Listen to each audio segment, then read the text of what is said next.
আমাদের দেশে হবে সেই ছেলে কবে, কোথায় না বড় হয়ে কাজে বড় হবে। মুখে হাসি বুকে বল তেজে ভরা মন, মানুষ হইতে হবে এই তার পণ। হে গাইস, আসসালামু আলাইকুম, আমি ইয়াসিন।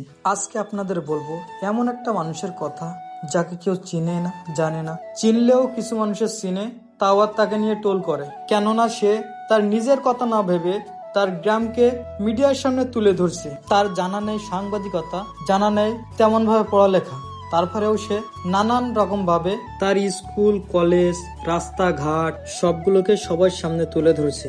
আজ তাকে অনেকেও চিনছে এবং সে মিডিয়ার সামনে আসছে, কিন্তু তার অতীতের কথা কেউ জানে না। একটা সময় তার মা অন্যর বাড়িতে কাজ করত, আর সেই সময় তার পান্তা ভাত খেয়েও দিন কাটাতে হয়েছে। ভেঙেছে সংসার, চলে গেছে স্ত্রী।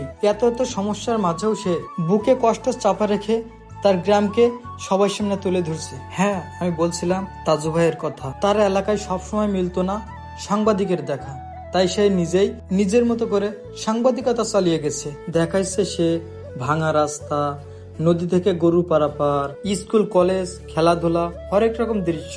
আলহামদুলিল্লাহ, আজকে সে তার গ্রামটাকে মিডিয়ার সামনে তুলে ধরতে পারছে, আর তার গ্রামে মিডিয়ার আনাগোনা বেড়ে গেছে। এই জন্য প্রবাদে বলে, একটা মানুষের চেষ্টা এনে দেবে সবার সফলতা। আজকের মতো এখানেই বিদায় নিচ্ছি, দেখা হচ্ছে অন্য কোনো ভিডিওতে। আল্লাহ হাফেজ।